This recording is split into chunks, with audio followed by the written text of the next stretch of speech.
sammuu qulqulluudhaan ituu hin dadhabin ituu waliin hin rukutin waa tokko hojjechuudhaaf namni tokko guyyaa tokko keessatti hammam hojjechuutu irra jira isa jedhu yaaduutu irra jiraata. Horii mana argadha jennee ganama sa'aatii 2-9 amma dhiyee sa'aatii 4-5 achi teenye yoo ta'e sammuu dadhabbiitiin hojjeta. Sammuu dadhabbiitiin hojiin hojjetamu immoo kwaalitiin qabu. Kwaalitiin qabu taanaan immoo tajaajila ta'uu dhiisee mana gada ta'a. Nu bira dhuftee gaafa guyyaa 5ffaa seetii sireerraa kaatee miillaan ituu seen kooriidar irra deemtee gara mana fincaaniidhaatti yeroon argu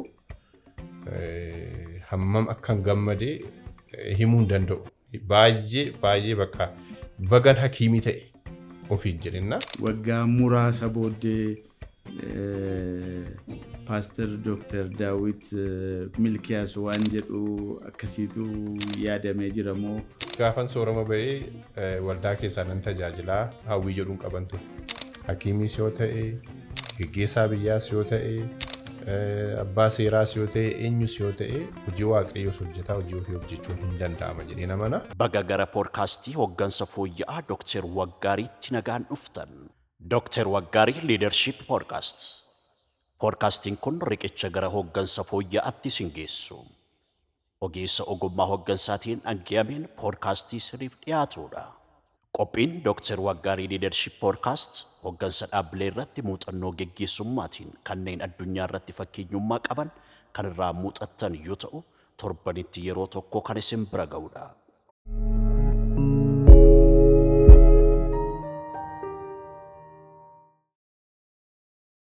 Yooyaa sagantaan keenya guyyaa har'aa Dr. Waggaarii Leadership Podcast kan jenne guyyaa har'aatti immoo keessummaa obbiraa qabna. Keessummaan keenya har'aa Dr. Daawit Milkiyaas. Dr. Daawit ogeessa fayyaa itti dabalataan immoo geggeessaa waldaa kiristaanaati. Beekumsa baay'ee muuxannoo isaanii waggaa dheeraadhaaf horatan kallattii garaagaraatiin yeroo nuuf hiran ta'a. Dr. Baga nagaan dhuftanii Dr. Daawit wajjin yeroo gaarii qabaannaan nu waliin tura isiniin jenna. Naaf yeroo keessaniif galatooma fayyaa ta'a. Egaan sagantaan kuni Dr. Waggaarii Leadership Podcast jennee keessummaa adda addaa afeeraa turreerra. Ammas guyyaa har'aatti isin wajjiniin yeroo bal'aa yeroo gaarii akka qabaannu abdii qabna. Jalqabbiidhaaf akka nuuf ta'utti Dr. Daawit eenyudha? Eessatti dhalatanii akaakuun barumsa isaanii maal fakkaata? Haala maatiillee itti dabaltanii hunduma isaa guutummaa waa'ee Dr. Daawit kallattii garaagaraatiin hordoftoonni keenya beekuu waan barbaadaniif akka nuuf himtanii jenne isin afeerraa galatoomaa Dr. Tole, ani akkuma tamma jetti maqaan koo Daawit Milkiyaas Baay'eetaan jedhama. Iddoon dhaloota koo Wallaggaa Lixaa Aanaa Beegii jedhamu.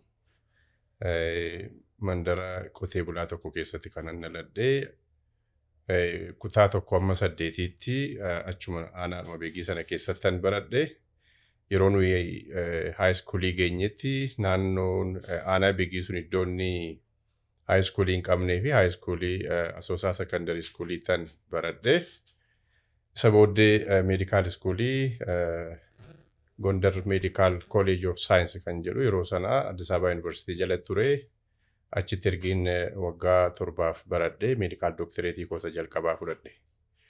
Sana booda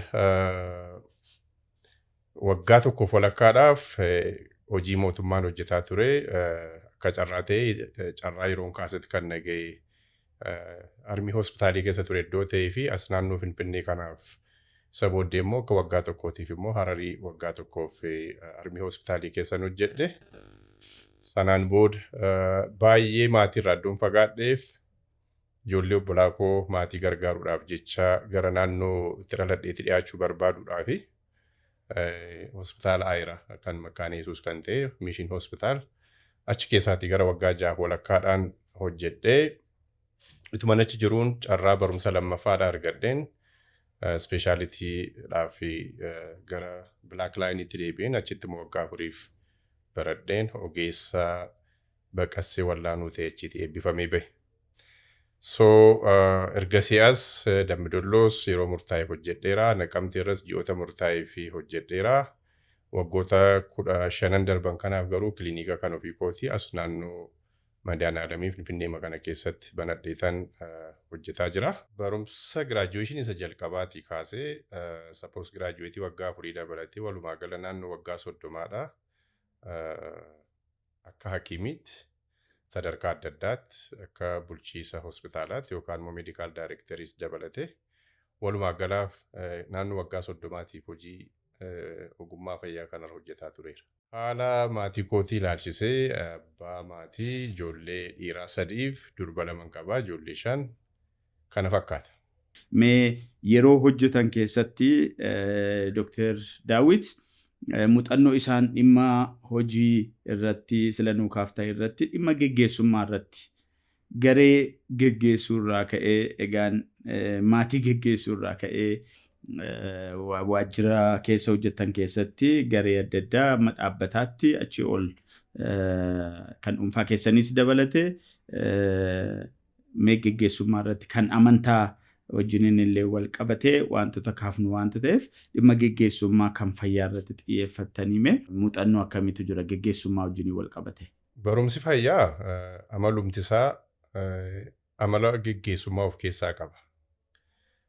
Sababni isaa hojii walii wajjiniin hojjennu yookaan immoo tiimworkii iddoo ta'ee fi tiimworkii keessatti walii wajjin hojjechuudhaaf namni siinerii ta'e tokko namoota isaa wajjiniin hojjetu sana akkaataa itti geggeessuu danda'us dabalataa hin baranna. Kanaaf health managementii keessatti isa kana hin baranna iddoo ta'eef hakiimiin tokko by its nature hamma tokko carraa waa'ee geggeessummaa barachuu duwwaa mootuu hin ta'in iddoo hojii isaatiitti practice gochuudha. Professionii sanatu isa dirqisiisa yookaan immoo carraa sana kennaaf.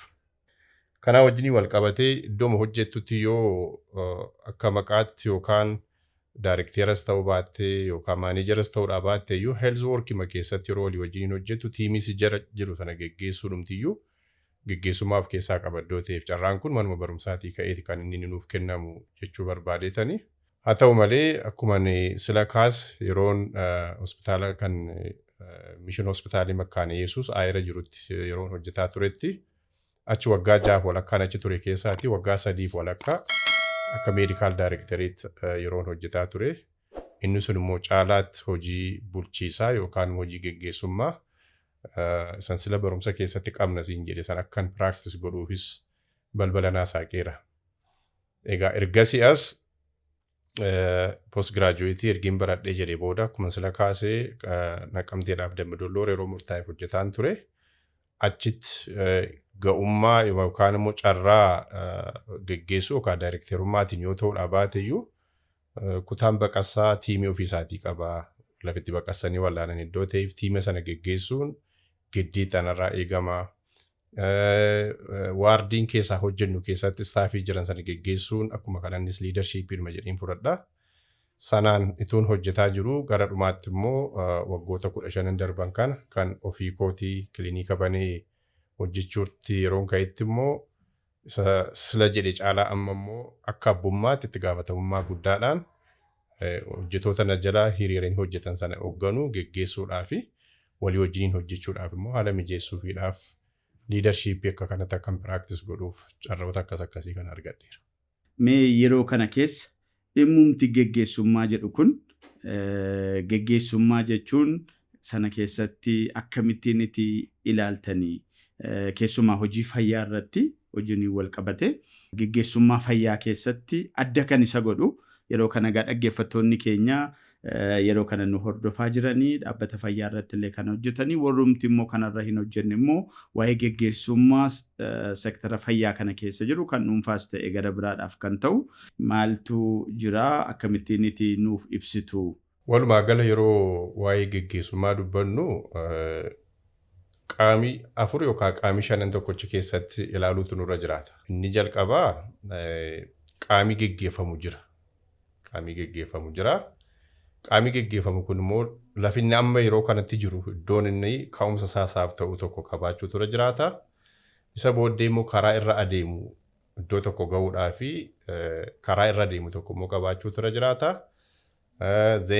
Galmee itti akeekkatee yookaan immoo kallatteeffatee itti adeemu qabaachuu tura jiraatanna. inni dhumarratti garuu namni immoo qaama geggeeffamu sana geggeessu tokko immoo jiraachuu tura jiraata. Innaa isaan kun shan wal duukaa ilaalamu tura jiraata.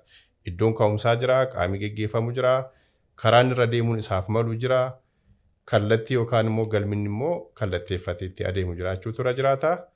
Inni geggeessu immoo jiraachuu tura jiraata. Kanaafuu geggeessaa tokko yookaan immoo namni liid nama godhu tokko yeroo jennu qaama kana iddoo tokko fuudhee yeroo isaatuu hin balleessin taayim maanejmentiidhaan, maateriyaal maanejmentiidhaan, ikoonoomikaaliin ituu baasii guddaa hin baasin lafa inni ture sanaatii fuudhee iddoo tokkoon ga'uudhaa fi nama mul'ata qabu ta'ee argamu tura jiraata yookaan mul'ata qabaachuu tura jiraata namni waa tokko maanej godhu yookaan liid godhu. Kan fayyaatti akkuma tammeetti kan warra kaaniirraa adda isa taasisu walumaa gala fayyaa keessatti gooliin yookaan immoo galmii liidarshiippii achi keessa jiru sun paabliik sarvisii achitti kennamu sanaa karaa mijataa ta'een karaa namoota baay'ee bira ga'uu danda'uun akkuma amma jenne kan immoo ikoonoomikaaliin ituu hin miidhamin yoo qaama bu'aa buufatu ta'e immoo bu'aa isaas eeggatee iddoo tokkootii ka'ee iddoo tokko ga'uu danda'u tura jiraatanna. Fayyaa irratti caalaatti sarvisii yookaan immoo tajaajila iddoo ta'ee fi tajaajila saffisaa ta'ee fi qaama tajaajiltu sana gammachiisuu danda'u tokko kennuudhaaf of qopheessuu barbaada geggeessaan dhaabbata fayyaa tokko. Kan warra kaanii akkuma nama jedhe kana yoo qaama bu'aa buufachuudhaaf yookaan immoo profit making organization ta'e taargeetiin isaa profitii ta'a. Achi keessatti garuu kan fayyaadhaa caalaatti taargeetiin yookaan gooliin keenya sarvisiidha. Egaan addumaan immoo geggeessummaa isaa sanarratti kan dhaabbata gara biraa akkuma jirutti ta'e dhaabbata gara dhuunfaa keessaniitti yoonnaa dhufne dhaabbati isin geggeessitanii fayyaa keessumaa kilinikii yookaan immoo isin qabdan dhaabbati keessan maqaan isaa maal jedhama? Kaayyoon isaa maa inni? Galmi isaa maa inni? Maaliifiti akka nama dhuunfaa amma tokkootti sekterumaa yookiin kan mootummaas miti mootummaa keessa tajaajilu irraa dhiiftanii gara kan dhuunfaa keessaniitti maaliif dhuftanii? Moo ammas waluma keessaa kan mootummaas gara biraas kan keessanis hojjechaa jirtu isa jedhumee nuu kaaftan. Akkuma sana jedhe kilinika kan dhuunfaa kan ofii kootiit akkuma atis kaasaa jirtu kanan qabu maqaan isaa Booniyaat Haayir Kilinik jedhama ture duraanii. Amma poolisii mootummaatiin Haayir Kilinik wanti jedhamu iddoo hafeefitu miidiyam kilinik kan jedhuun geggeeffamaa jira. Akkuma sila kaase ga'een koo hakiimii baqassanii wallaanuuti iddoo ta'ee fi sarjikaal ispeeshaalitii kilinik kan jedhutti jijjiiruudhaa fi piroosesii barbaachisu tokko tokko geggeessaan jira. Kanaaf yeroo gabaabaa booddeet Booniyaat sarjikaal ispeeshaalitii kilinik gara jedhamuttitu fooyya'a.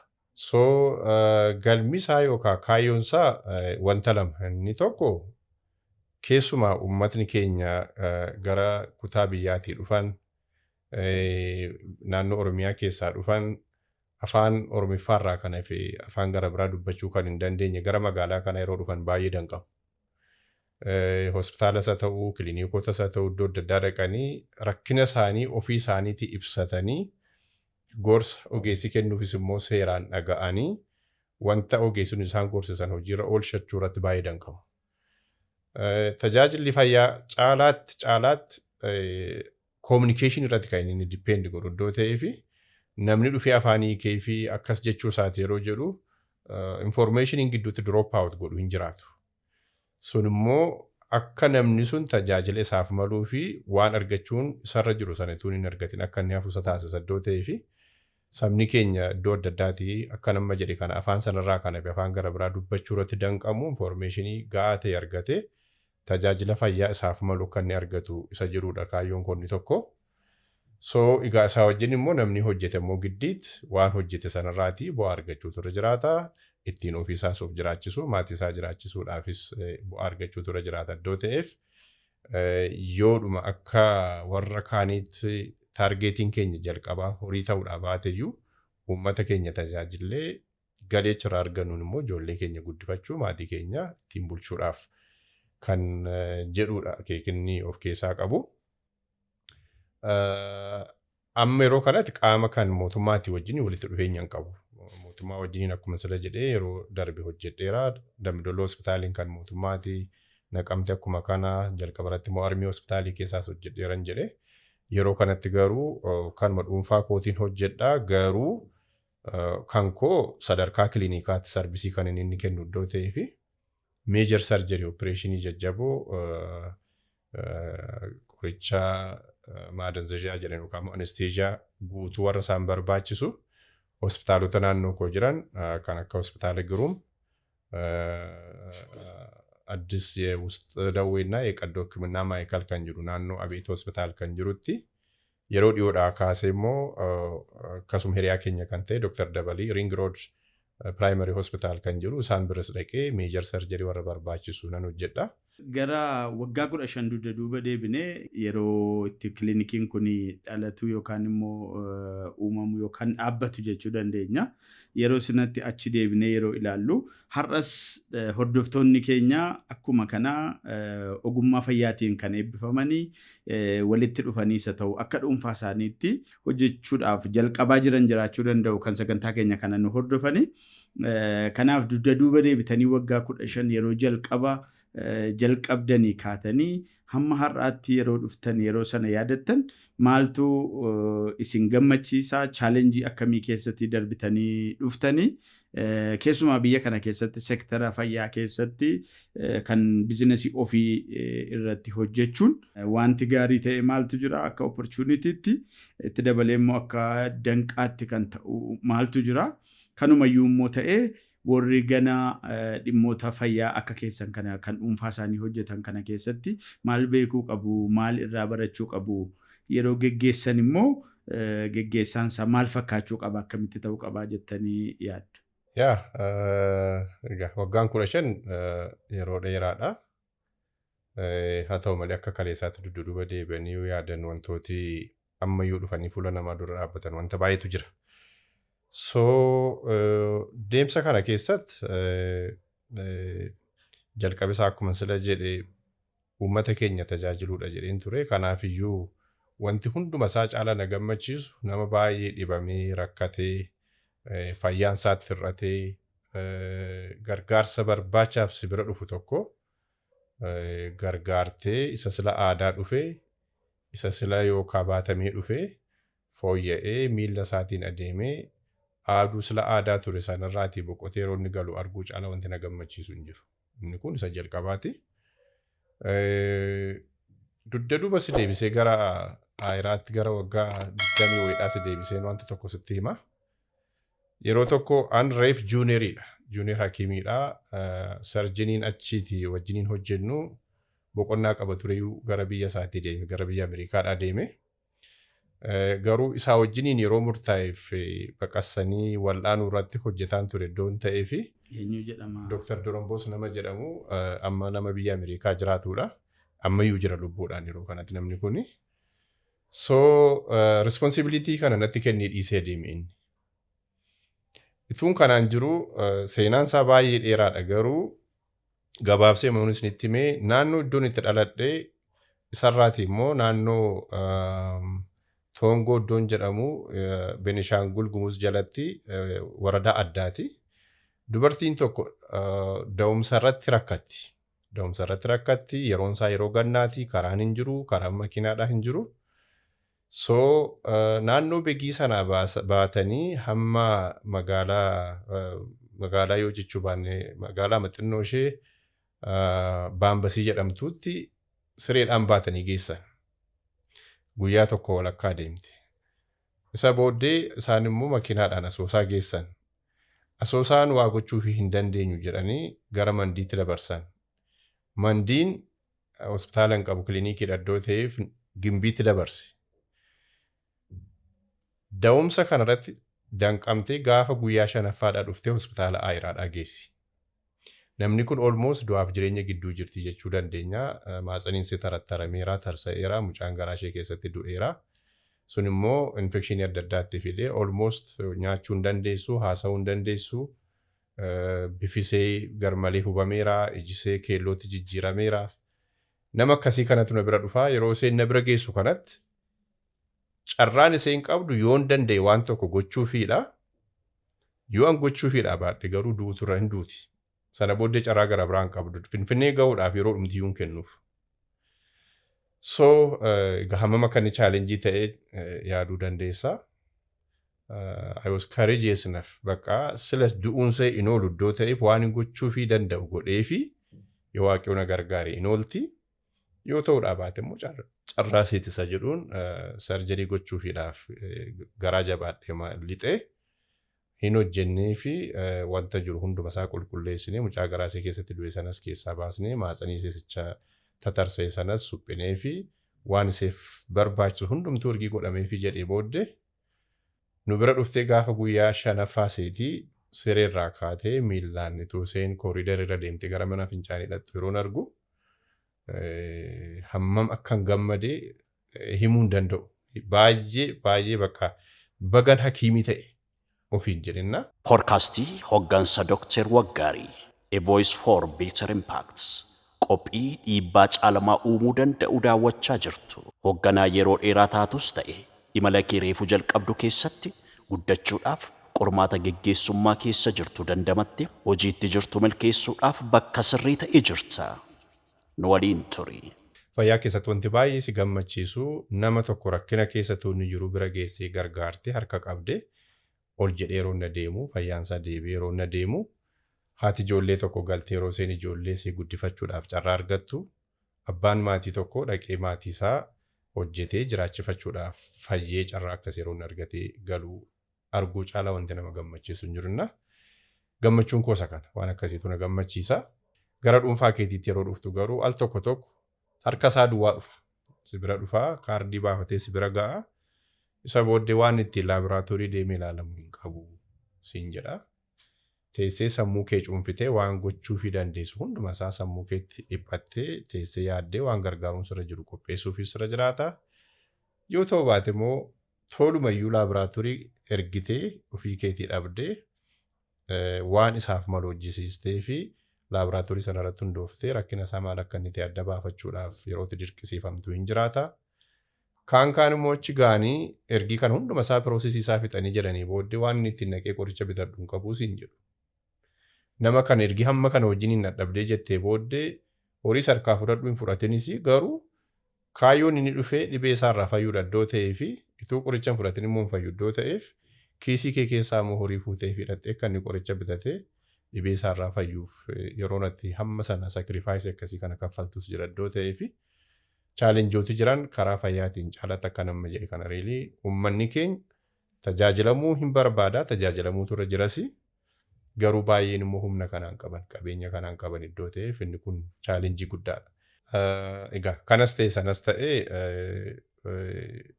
sodaachuun nurra hin jiru namooti boriftaan hojii kan ofii isaaniidhaa hojjetanii jireenya isaaniis fooyyessuu uummata isaaniis tajaajiluu barbaadan kanan isaan gorsu. Horii isaan argatan duwwaa nama inni kun gammachuun isaanii inni tokko namoota gargaaruu isaaniiti gara kutummaa barbaachisaa hojjetanii caalaatti immoo waan hojjetan irratti devoted ta'anii of kennanii hin hojjetu taanaan ofis fooyyessuu sabas gargaaruu obbiratti immoo namoota gara biraan akka isaan nyaatanii bulaniif karaa banuuf hin danda'amu. Leadership podcasting keenya dhimma mul'ataa wajjinis wal qabatee dhaabbattoonni mul'ata mataa isaanii qabu. Kilinikiin keessanii waggoottan 15 kana keessatti bakka kana ga'uun barbaada jedhee wanti inni kaawwate bakka kaawwate sin ammoo gaggeessummaa keessan jalatti galma bakka barbaadamu sina amma yeroo amma irra jirutti ga'eera jettanii yaadduu isa jedhu irratti mee yoo nu kaaftan. Isa gara dhumaatti nasi achi jalqaba akkuma tammaetti kaayyoo inni guddaan silas kaaseeraa uummata keenya kana tajaajiluudha.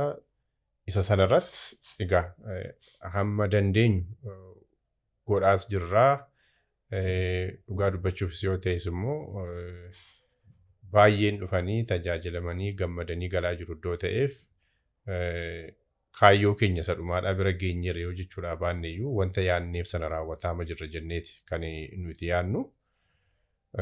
Haa ta'u malee garuu limiteeshiniin jira akkuma nama siin jedhaa jiru kana ammayyuu sadarkaa kilinikiirra jirra. Sadarkaa kilinikiitiin itti fufuu miti kaayyoon keenya because isa amma hospitaalota nama gara biraa deemnee sarvisii laannu sana obbiratti wanta hunduma isaadhaa hamma danda'amutti xumuru of course fayyaa keessatti iddoo tokkotti wanti xumuramu wanti hundumaa miti. Referaaliin hin jiraata sadarkaa adda addaatti ispeeshaalitii adda addaatiin referaalii lafa inni itti barbaachisuu fi hospitaalota isa ta'uu seenteroota adda addaattis nama erguudhaaf haalli nama dirqisiisu hin jiraata garuu maajoritii iddoo tokkotti tubaa hin dadhabin laaboraatooriidhaan isa ta'uu baqassanii suphuudhaan wallaanuudhaan isa ta'uu haala adda addaatiin diagnostic barbaachisu hunduma isaa biratti qabaachuudhaan jormaa isaanii dadhabbii isaanii hambisuun amma kaayyoo nuyi fuulduratti kallatteeffannee yookaan immoo akka mul'ataatti itti adeemaa jirrudha. Kanaaf bira hin geenye bira ga'uudhaaf garuu ammayyuu ittuma aggaamaa jirra. Isa kana immoo akkuma silas jalqaba irrattis kaase intiniin mootummaan yeroodhaa yerootti istaandardii haaraa baasaddoo ta'ee fi istaandardii sana minimum requirement guutanii sarvisii kana kennuudhaaf wantooti nama danqan in terms of finance, in terms of plot of land wanta irratti hojii kana bal'isanii hojjechuudhaaf barbaachisan guuttachuu irratti wantooti nu danqan hin jiru. Sanas ta'e kanas garuu waggoota nu fuuldura jiru 5 amma 10 jiranitti sadarkaa kilinikiitii either to speciality center garaagarummaa qabu speciality center yoo kan nu jennu opereeshinii hunduma isaaniiyyuu general surgeoniin tokko hojjechuu danda'u achi keessatti hojjetamuu hin danda'a iddoo ta'eef gara sanatti yoo guddifanne caalaatti iskooppii sarvisii keenyaas bal'isuu uummata keenyas immoo isa kanaan duraa sana caalaa gargaaruudhaaf balbala nuu bana jenneeti kan nu yaadnu. Kanaaf akka kanatti mul'ata kana fakkaatuutiin kan fuulduratti hojjetaa jiru isa kana tarii yoo fedha waaqayyoo ta'e waggoota 5-7 nu fuuldura jiru kana keessatti bira hin geenye jedheen akeeka. Kanaaf akka biyyaatti Booniyaat miidiyam kilinikiin kun waggoottan 5 dhufan keessatti eessa ga'eetii arguu barbaaddu jennee imprecise terms yookaan immoo haala kunneedhuma yoo keenye eessa jedhamee kan kaa'ame yookaan waan isin yaaddanii ni jira. Yoo fedha waaqayyoo ta'e akkuma nama jedhe kana waggaa 5 fuuldura jiru kanatti Booniyaat Surgical Speciality Center klinikii miti sila kanan jedhee inni short term ji'oota 6 amma waggaa tokko keessatti Booniyaat Speciality Clinic inni klinikuma caalaatti sarjerii duwwaarratti focus godhameeti kan inni hojjetu irraa kan hafe isaan amma sarvisii amma kennu kanarra baay'ee bal'aa miti. Inni waggaa 5 garuu yoo fedha waaqayyoo ta'e Booniyaat probably medical and surgical speciality center yoo jenne almost hospitaala giddu galeessa tokko jechuudha sarvisiin inni kennuu danda'uuna waggaa 5 kana keessatti achi ga'uudhaafitu kallatteeffannee deemaa jirra. Yeroo sina hojjetaan achi keessatti qacaramu akaakuu garaa garaatiin akka dabaluu hin amanna akkuma kanas leadershipin isaa hin bal'ata jennee amanna. Yeroo baay'ee akkas jedhama Dr. Daawiti akkuma salanuu kaasaa turtanii waan hammana hojjenna jedhu hammuma sanatti immoo hojjetu guyyaatti sanarra baay'ee darbanii baay'ee nama baay'ee over excess overflowdhaan baay'ee hin socho'anii kun immoo yoo sirriidha ta'e maalirraa kan ka'edha humna namaatu baay'ee hin jiru moo yookaan immoo yeroo akkam office working houriin akka dhaabbataatti jiru kan admit gootanii irratti hojjettan yookaan afaan keessaniin nu ibsuu dandeessu. Profitii dhagaadha jennee yaadna maaliyyuu haa ta'u profit maximization isa ta'u nama yaaluu isa ta'u waluma qabatee deema. Kanaaf dubbiin kun akkasitti dhageenyaan kun sirriidha moo sirrii miti? Sirriidha. Sababi isaa garuu akkuma tammeetti karaa tokkoon profitiidha iddoo ta'eef profitii ofitti hir'isuu fakkaachuu danda'a. Karaa gara biraa garuu sammuu qulqulluudhaan ituu hin dadhabin ituu waliin hin rukutin waa tokko hojjechuudhaaf namni tokko guyyaa tokko keessatti hammam hojjechuutu irra jira isa jedhu yaaduutu irra jiraata.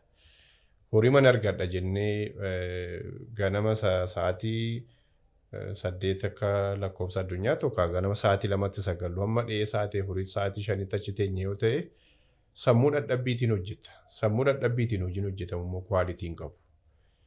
Kwaalitiin qabu taanaan immoo sarvisii ta'uu dhiisee tajaajila ta'uu dhiisee nagada ta'a.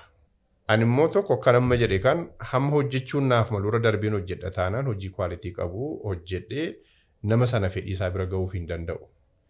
Plus to that Koomitmentiin gara biraanis muduukaa hin jiraata. Maatiin kee si barbaadu yeroo hojii keetiitiif baajata baafachuu sirra jiraata. Yeroo sooshaal laayifii keetiitiif baajata baafachuu sirra jiraata.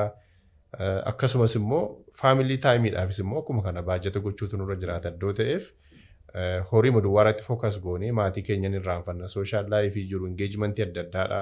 Spiritual paartii isaa sana in irraanfanna yoo ta'e immoo kaayyuu keenya bira ga'uu hin dandeenyu. Akka kanatti yaada iddoo ta'eef isaan kanaaf yeroo hiruudhaaf jecha namoota murtaa'an guyyaatti yookaan nama 30 yookaan nama 35 hamma nama 45tti yoon hojjedhe isaan kana sirriitti gargaaruu nan danda'a. Wanta achirraa argadhu immoo jireenya kootiif nagaa isa jedhu akkasitti murteessuudhaan. So isaa wajjin wal qabatee akkuma tammeette kana gaafa seentariitti dhiyaa darbu tokko ispeeshaalitii yoo xinnaate sarjinii 2 akkasumas intarnistii 2 barbaada. Jeneraal piraaktiishinaroota achi keessatti qaxaraman rikwaayirementii mootummaan kaa'ee jira iddoo ta'eef isaan sunis akkoordingilii qacaramuun isaanii yookaan immoo hojii kanatti dabalamuun isaanii nafu lakkoobsi narsiisicha amma qabnu kan irratti tariitii dachaa 10 iyyuu dabaluu danda'a iddoo ta'eef yeroo sanatti maanijimentiin isaas akkuma sana bal'ataa deema. Fedhiin namootaadhaa isa amma jiru kan ammoo hamma nu danda'ametti akkuma atamma kaaste kana nama baay'ee bira geenye sarvisii kennuufiidhaan inkaamii immoo namoota hamma kana bulchuu jiraachisuu danda'u argachuudhaaf istiraateejiin keenya jijjiiramuun isaa giddiidha jedheetan yaada. Kana erga jennee booddee yoo wanti nu hafu jiraate gara egeriitti deebi'uu dandeenya. Yeroo dhiyoo asitti immoo dhaabbata amantaa keessatti geggeessaa ta'anii hojjechaa jiru. Waa'ee dhaabbata amantaa kanaas waldaa kiristaanaa warra wangeelaa makaana yesuusitti waldaa amantoota Oromoo Finfinneetti hojii geggeessummaa hojjechaa turaniiru ammas itti jiru. Ga'ee isinirra hojjechaa jirtanis nuu kaaftu akkamittis gara hojii kanaatti akka dhuftan dabalatee muuxannoo keessan nuu kaaftu. Waldaa kiristaanaa warra wangeelaa makaana yesuusitti waldaa amantoota Oromoo Finfinnee jedhama. Waldaa umurii waggaa 32 qabduudha. Waldaan kun kaayyoonsee akkuma sila waa'ee fayyaa keessatti si kaasee ture kaayyoo wal fakkaatu qabdi. Kaayyoonsee inni guddaan yeroo sana waggaa 32 dura namooti waldaan kun akkasiin dhaabbattuu fi itti dadhabaa turan. Harmootiin keenya, abbootiin keenya afaan kanarraa kana fi afaan gara biraa haasa'uus dhaga'uus hin dandeenye afaan isaaniitiin waaqayyoon akkaataa isaaniitti waaqeffachuu danda'an haala mijeessuufiidhaaf jedhamtee waldaa dhaabbatteedha.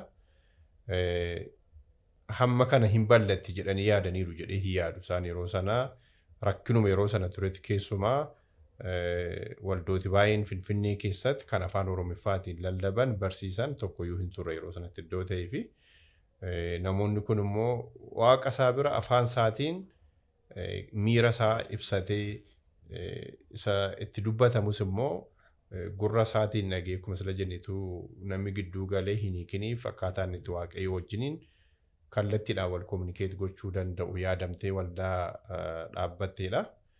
So waldaan kun har'a garuu sadarkaa sana bira darbitee akkuma sagaleen waaqayyoo jedhu iji sanaa ficaa tokko ija xinnoo tokkotu facaafama gaafa biqiltu garuu baay'eedhaaf gaaddisa taati simbirroo baay'een immoo lafa isheen irra qubattu taate akkuma inni jedhu sadarkaa sanarra darbitee waldaa iddoo lallabaa baay'ee of jalaa qabduu fi babal'isuu wangeelaa biyya kana keessattis darbees biyyoota ollaa jiran akka Jibuutiitii fi Sudaan, Saawus Sudaan kana keessatti waldaa hojjetaa jirtudha.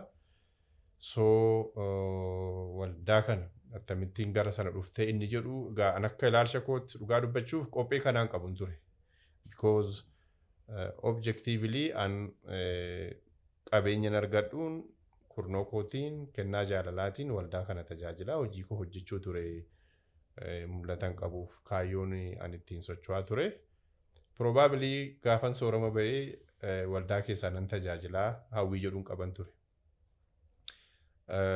Waaqayyo immoo waa'ee ituu hin dulloomin, ituu soorama hin bahin, ituu humni jiru, ituu yaadi jiru hojjechuu sirra jira jedheeti natti fakkaata. Karaan hin yaanneen waamicha jechuun danda'a. Waamichi kun nagee marsaa akkuma tammeetti waggaa 2 walakkaa darban marsaa tokko jaarsolii marsaa 14ffaatii wajjiniin tajaajilaan ture.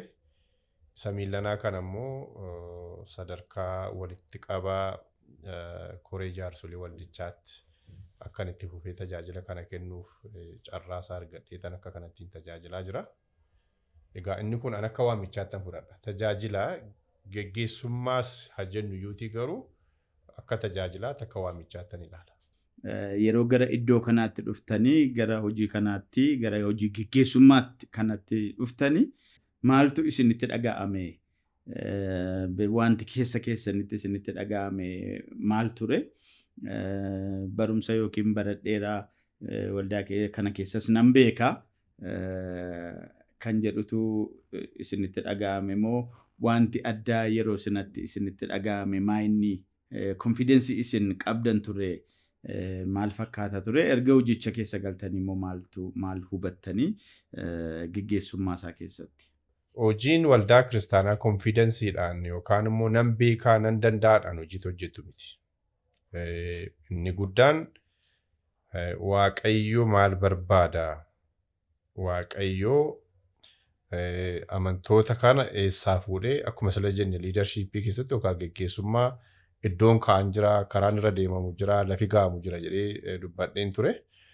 Akkuma kana waldaa kana Waaqayyo eessaa fuudhee eessa akkan geessuuf yookaan immoo maal akka raawwadhuuf narraa eegaa isa jedhu beekuutu nurra jiraata iddoo ta'eef isa kana immoo argachuudhaaf inni guddaan sirraa eegamu of gadi buustee fuula Waaqayyoo dura teessee geggeessummaa isa biraatii fudhachuu sirra jiraata. Baay'een baranneerraa beekna akkasittiin hin geggeessinaa jiranii akka ilaalcha namaatti geggeessu garuu fedha Waaqayyoo bira ga'uu dhiisuu danda'u iddoo ta'ee fi waldaa kiristaanaa geggeessuudhaaf dubbiin guddaan ati nama kadhataa ta'uu sirra jiraata. Baay'ee Waaqayyoon kadhachuu geggeessummaa Waaqayyoodhaa isa harkaatii fudhachuu mul'ata akka inni sii kennu eessaa kaasee eessaan ga'uutu nurra jiraasa jedhu Waaqayyo wajjiniin yeroo dheeraa qabaachuu si barbaachisa. Kanaaf konfidensiidhaan hin geggeeffamne Waaqayyo yeroon kana jedhu konfidensiin hin barbaachisu jechuu koomini garuu sammuu namummaatiin ogummaa kootiin kana gochuu nan danda'a jedhanii boldly lafatti dubbatan miti. Chaalenjiin achitti si mudatus chaalenjii yeroodhaa yerootti bifa adda addaa qabu. Chaalenjii al tokko mogolee si buusuu al tokko immoo mooraal siif kennee akka ati jabaatti hojjettu waan akkasii kana of keessaa qabanidha iddoo ta'eef an walumaa gala waldaa kiristaanaa geggeessuudhaa fi dubbiin guddaan laphee kee Waaqayyoof banaa gootee sammuu banamaa qabaattee akka inni si geggeessuu fi yoo isatti of kennite zeen inni mul'ata ittiin waldaasaa yookaan mana isaa geggeessitu siif hin kenna jedhee tana mana. Egaa dubbiin guddaan yeroo tajaajila jennu tajaajilli waldaa kiristaanaa keessumaa amma namni Waaqayyoo nan tajaajilaa yeroo jedhu Waaqayyoof wanta ati gootu tokko duwwaadha. Innis akeeka isaa iddoodhaan ga'uufidha. Akeeki Waaqayyoo waldaa kana keessatti maal? Waldaan kun akkaseen maal taatu barbaadaa isa jedhu sana beekuu sirra jiraata. Kanaaf akeeka Waaqayyoo beekteennaan mul'ata isaanisii kennaa geggeessummaa sanaan geggeessuu dandeessa. Waldaa kiristaanaatti kanatti tajaajiltu Waaqayyoon akeeka isaa raawwachuudha siin jedhe garuu kanatti tajaajiltu obboleessuma keeti. Namuma akka keetii tajaajilta iddoo ta'ee fi tajaajiltoota yeroo baay'ee Waaqayyoon nan tajaajila jedhanii obboleessa isaanii yeroo isaan gaddisiisan jira. Kanaaf ani inni guddaan akkuma nama jedhe kana hamma sii danda'ametti caafii garasiif garanaa gidduu dhaabbattee waldaa geggeessuu hin dandeessu. Namoota hunduma bargit gammachiisuun sitti ulfaachuu danda'a. Hunduma isaanii bira fedhii isaanii bira ga'uu fi dhiisuu dandeessa garuu giddu galeessa dhaabbattee isa xiyyoo garasii jirus isa xiyyoo garanaa jirus walitti fiduudhaan namoota kana tajaajiluudhaan kanatti Waaqayyoon tajaajiltu irraa kan hafe Waaqayyoof wanta adda ta'e wanta ati gootu hin jirtu. Namoota akka keetii, amantoota akka keetii, namoota Waaqayyoof adda of baasanii isaa wajjin hin jirras jedhan sana tajaajilta iddoo ta'eef isaan kana immoo caafii gamasii yookaan immoo xiyyoo gamaaf gamanaa warra jiran sana walitti fiduudhaan walakkaa keessatti isaan sanaa wajjiniin adeemuu danda'utu sirra jiraata. Kanaaf walumaa gala geggeessummaan waldaa kiristaanaa kan isa biyya lafaarraas, isa kan fayyaarraas, isa kamirraas kan adda isa godhu inni kun servant leadership isa jedhan yookaan immoo garbicha taatee gad of buuftee isaaniin tajaajiluudhaan isaaniin gargaaruudhaan kan itti geggeessituudharraa kan hafe akka bulchiisaa warra kaanii piroofeetii taargeet gootee yookaan immoo dudda duuba goortee akka nama horii tisuudhaan itoo hin ta'in fakkeenyummaa jireenyaa fakkeenyummaa karaa hundumaatiin hamma sii danda'ametti waaqayyoon fakkaachuudhaan isaaniin immoo na fakkaadhaa jettee fuuldura isaanii deemuudhaan tajaajilatti tajaajiltu yookaan immoo geggeessummaa akka kanatti geggeessituudha jedheen yaadaan. Egaan ammas Dr. Daawit wajjin maree nuti godhaa jirru gara xumuraatti fidaa jirra. Egaan namni waldaa kiristaanaa tokko keessa geggeessu yeroo kana keessa waldaa kiristaanaa keessatti namoonni kallattii adda addaatiin liidarshiippii akka yookaan geggeessummaa akaakuu geggeessummaa garaagaraa fayyadamanii waldaa keessatti kan fayyadaman jiru kan ittiin geggeessanis jiru akkaataan bu'uureffama dhaabbata sinaas yookaan immoo waan dhaabbati sun amantaa kun itti amantus baay'ee murteessaadha. Geggeessummaa waldaa kiristaanaa jechuun kana hiikatti kennaatu jedhame maal jechuudha isiniif gabaabaatti ammatu keessanii yeroo baay'ee wanti mul'atu garuu walumaa gala waan isin caqastan waan isin itti gammaddan isa ta'u waan itti gadditan kan asiisa ta'u walumaa gala akkaataatti waldaan kiristaanaa geggeeffamaa jirtu yeroo kana miidiyaa hawaasaa keessattis komeen garaagaraa ka'u hin jiranna isa kanaa wajjin wal qabatee wanti isin nuuf kaaftanii keessa keessan jiru maali? Geggeessummaa waldaa kiristaanaa akka ilaalcha kootti namoota inni jalqabaa namoota kiristoosii wajjinii wal hin beekne akka isaan kiristoosii wajjinii wal baranii kiristoosiin fayyisaa lubbuu isaanii godhatan gochuudha. Inni lammataa warra kiristoosii wajjinii wal beekanii kiristoosiin akka fayyisaa lubbuu isaanii godhatanii wajjiniin jiraataa jiran immoo jireenya hafuuraa isaanii sadarkaa tokko gara sadarkaa sattaanuutti dabarsuu caalaatti waaqayyo wajjiniin wal baruu inni amma tajaajilamaa jiru bor immoo tajaajiluudhaaf akka inni of qopheessuu fi sagalee waaqayyootiin isa sooruu isa guddisuudha. Yeroo baay'ee wanti nu mudatu akkuma tamma kaaste kana waa hojjetanii jaarsoliin yaadatanii nun galateeffannee hojii keenyaaf rikooginishinii hin kennine akkasin goone jedhu namooti. Rikooginishinii isaanii eddanatti fixaniiru taanaan waaqayyoo biraa wanti argatan hin qaban. Galata isaanii lafa kanatti fixaniiru rikooginishinii isaanii eddanatti fixaniiru taanaan wanti isaan hojjetan hundumtuyyuu biyya lafaa kanarratti xumurameera. Kanaaf gatii dadhabbii isaanii akka isaaniif lakkaa'amuu barbaadu taanaan namooti waldaa kiristaanaa tajaajiluu irraa gadi baanii nagadanii yookaan hojii humnaa hojjetanii galgala gatii dadhabbii isaanii walitti guurratanii fudhatanii galuu danda'u. Kana qabaachuutu irra jira tajaajilaa waldaa kiristaanaa keessaa hojjetu tokko. Kanarraa kan hafe garuu akka nama fuulduratti galateeffamnuuf akka nama duratti maqaan keenya dhaamuuf akka nama duratti abalu akkas jedhamnee maqaa dhaamnu akeekkannee waldaa kiristaanaa keessaa hojjennaa yookaan tajaajila taanaan akeeka Kiristoos qabu sana irraanfanneerraa jechuudha. Walumaa gala geggeessummaa waldaa kiristaanaa anaaf akkuma amma sirra deddeebitee kaastee silas dubbataa ture geggeessummaa waldaa kiristaanaa jechuun inni jalqabaa obboleessa keetiif obboleettii keetiif jaalala irraa hafaa ta'e jaallachuudhaaf isa si jaallatus isa favors hin goones hunduma isaanii kana tajaajiluudhaa fi garaa banamaa ta'ee fi laphee qophaa ta'e qabaachuutu sirra jiraata. Egaan waa'ima dhimma geggeessummaa waldaa kana keessaa utuu hin ba'ini waldaa keessa namoonni hojjetan egaa namoota akaakuu adda addaatu jira. Akaakuun adda addaa kun akka hojjetaatti yeroo guutuu fudhatee kan hojjetu kan waamamee hojjetu hin jira.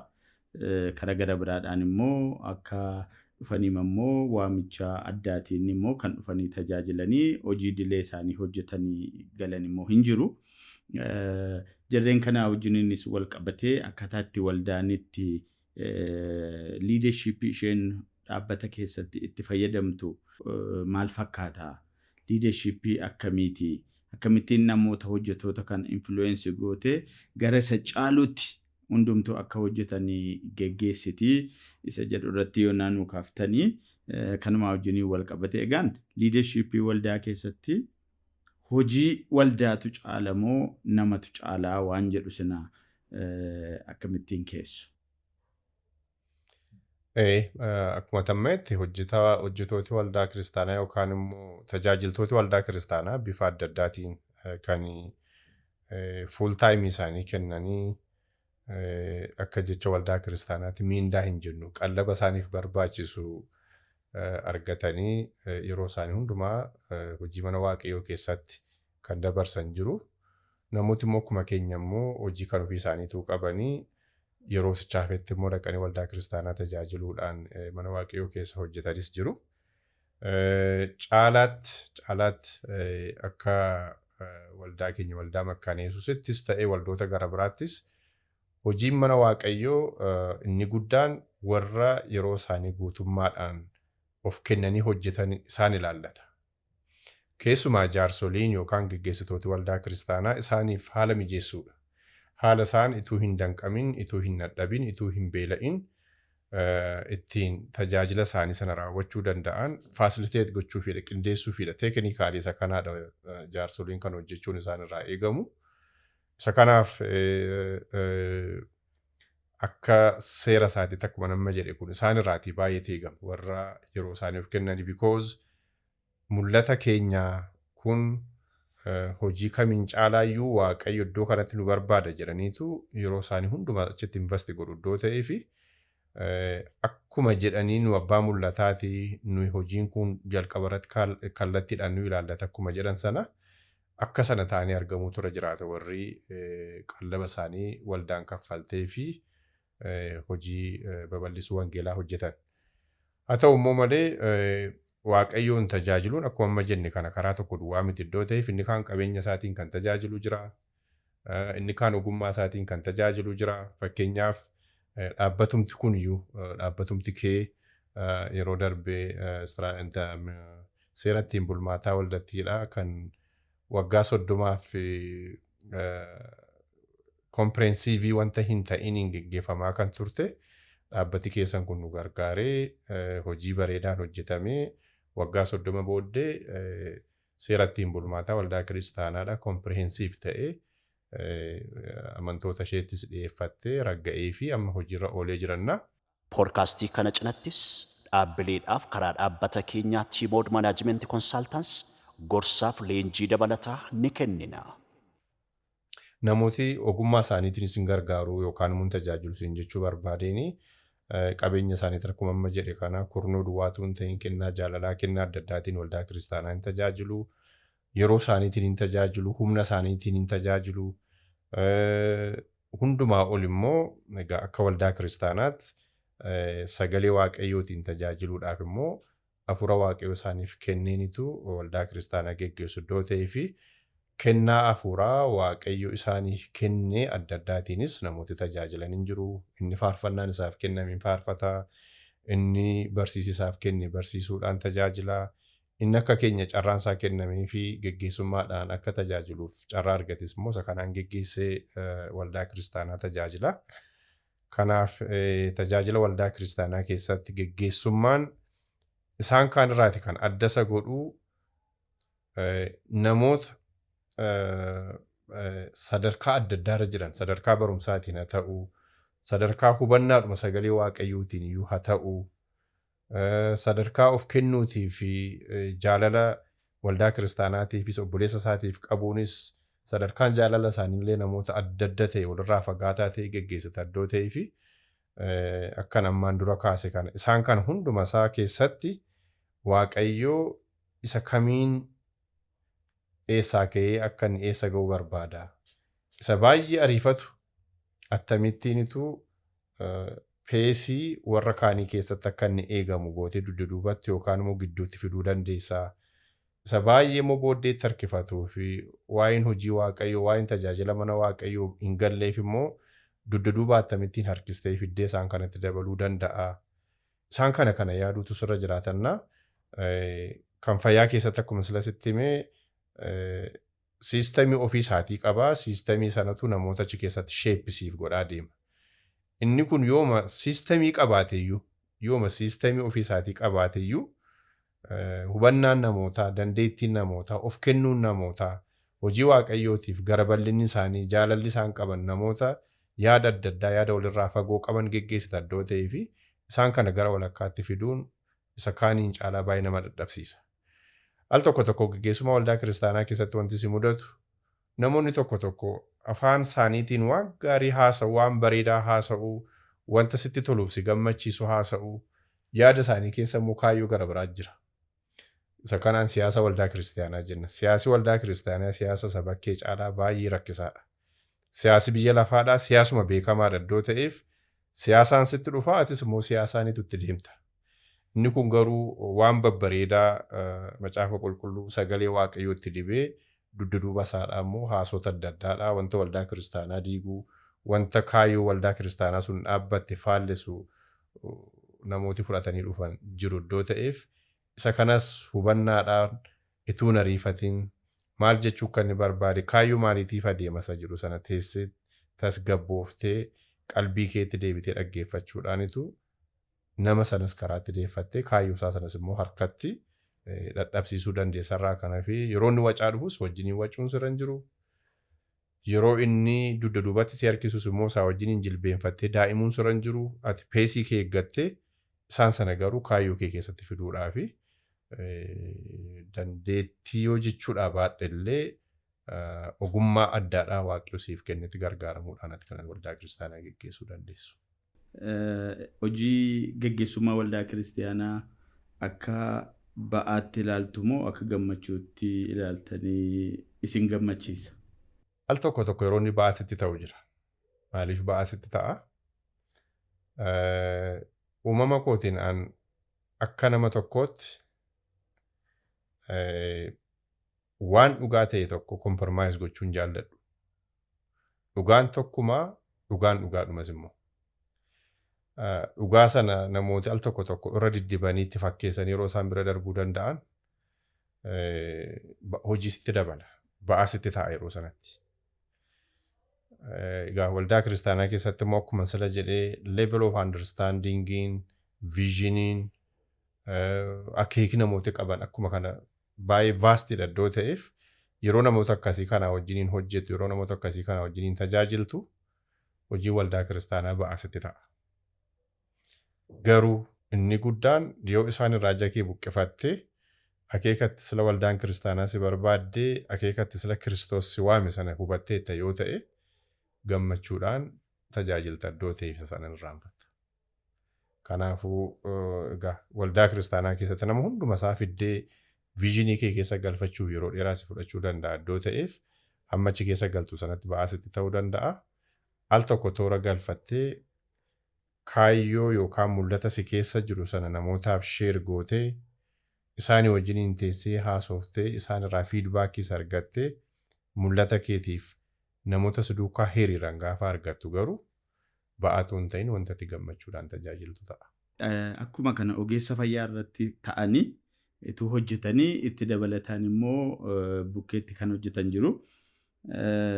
Gammaddanii jaallatanii tutaanaan barsiisas waldaa keessatti barsiiftuu itti dabalataan immoo yeroo isin kadhatas gootanii namoonni illee amantoonni illee tajaajiltoonni illee barsiisas hin kennitan baay'ee jaallatu. Maybe akka dhuunfaatti waggaa muraasa booddee Pastor Dr. Daawit Milkiyaas waan jedhu akkasiitu yaadamee jira moo waan akkasii yaadaniitu jira wanti ba'uu danda'u ba'aa jira.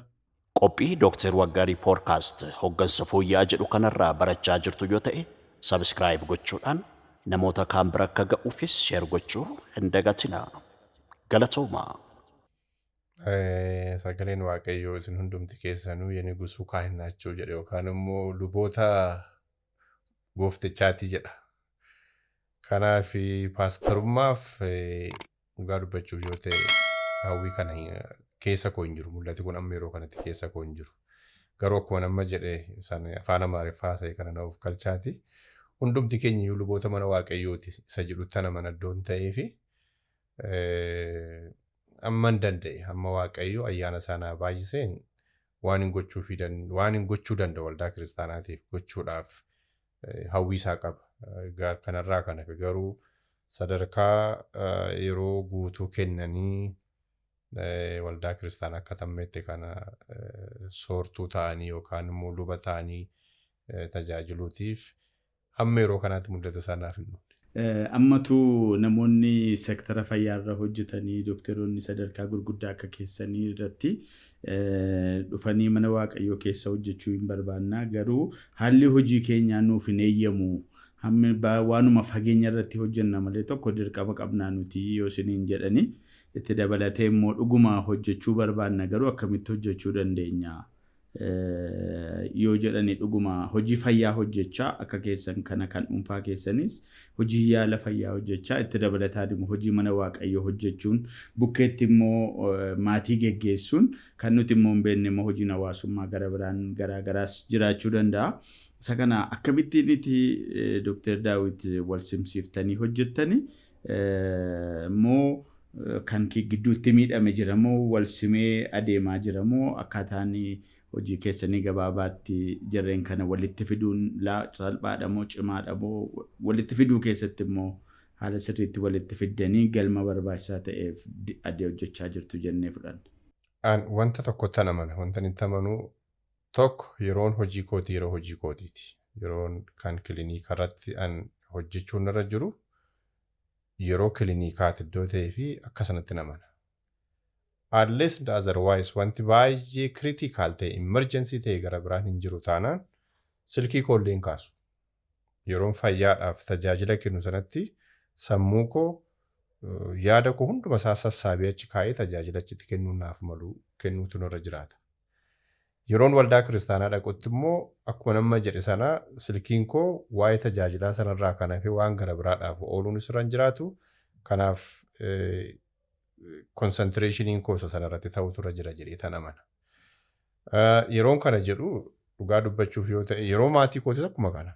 Wiikendiin amma fakkeenyaaf sanbata sa'aatii booddee hamma naa danda'ametti engeejimentii gara biraa keessa galuun barbaadu. Sooshaal laayifii ganamoota yookaan yeroo murtaaniif yoon itti gargaaramillee sa'aatii waaree booda inni jiru garuu yeroo ijoollee kootii yeroon maatii kootii wajjin dabarsu jedheetan yaada. Kanaaf inni guddaan tokko time budgetingidha.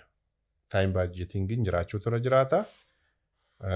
Waan hojjennu keessatti immoo nagaa wanta jiru immoo beekuun irra jira. Keessumaa ispeeshaalii biizinasii irra hojjetu yoo ta'e biizinasii masana duwwaa ilaalu yoo ta'e jireenyi isaanii guutuu miti iddoo ta'ee fi yeroo itti biizinasii isaanii hojjetan yeroo itti waaqayyoo isaanii immoo tajaajilanii isaa wajjiniin wal argan yeroo itti maatii isaaniitiifis immoo yeroo kennuun irra jiru yoo beekan hakiimiis yoo ta'e geggeessaa biyyaas yoo ta'e abbaa seeraas yoo ta'e eenyus yoo ta'e hojii waaqayyoos hojjetaa hojii ofii hojjechuun hin danda'ama jedhee namana.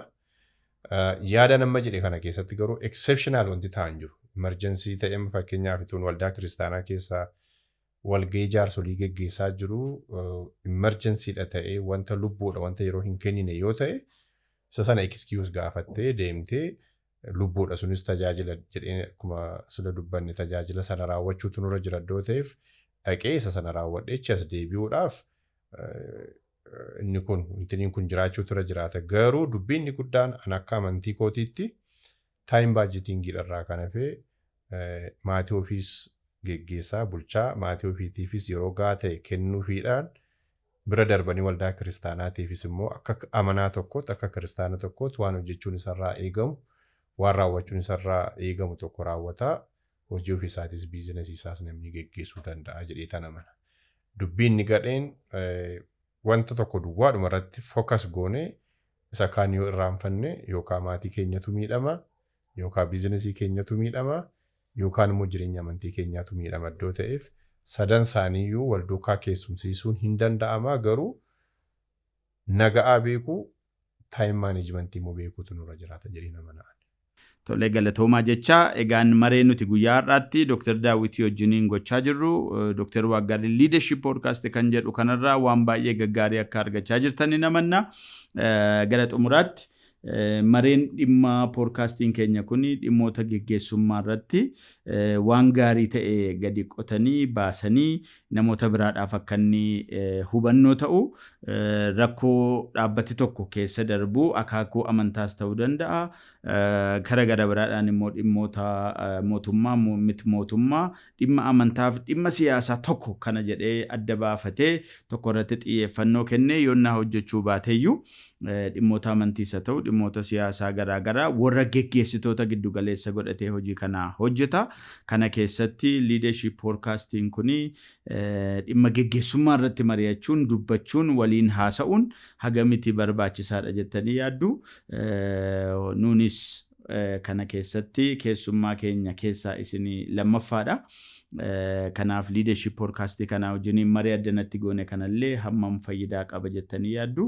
Isa kana wajjin wal qabatee yaada keessan nuuf hirtanii wanti nuti hin kaasin garuu immoo wanti isin dubbachuu barbaaddanis walumaa gala karaa dhaabbata keessanis itti dabalatee immoo karaa waldaa geggeessummaa waldaa kiristiyaanaas amantoota keessaniifis ta'ee carraan kun kan keessanii isuma kanaan gara xumuraatti finnaa jechuudha.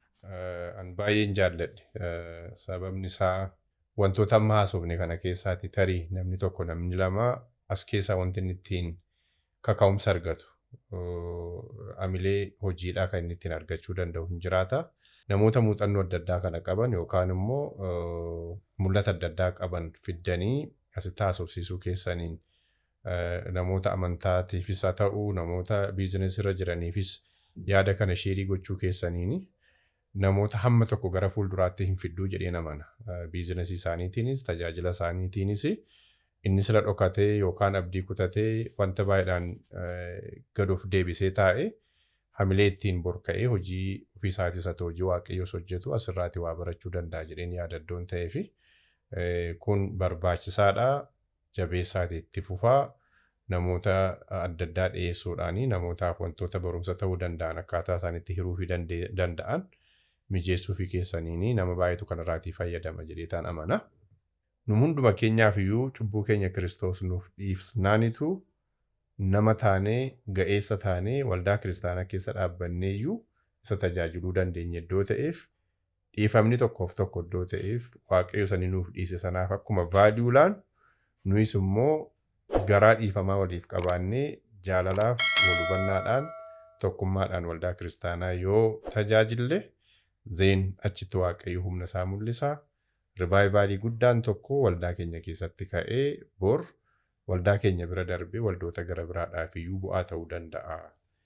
Yoo garaan dhiifamaa garaan jaalalaa nu gidduu jiraatee jedhee nama naddoon ta'eef amantooti waldaa kiristaanaa keenyaadhaa namooti nu dhaggeeffatan yoo jiraate tajaajila isaanii keessatti senterii tajaajila isaanii godhatanii kan isaan ka'uun irra jiru jaalalaaf dhiifama ta'utu irra jira isa jedhuun dhaamsa dabarsuu barbaada. Tole hordoftoota keenya egaa mareen Dr. Daawit Milkiyaasii wajjiniin goone Dr. Daawit akkuma isinitti kaasaa oollee ogeessa fayyaa akkumaan immoo pirezidaantii waldaa amantoota Oromoo Finfinnee ta'anii kan hojjechaa jiran isaanii wajjin mariidhaa fi yeroon dubbii waliin gochaa turre baay'ee irraa akka buufattan akka waan gaggaarii argattan hin amanna.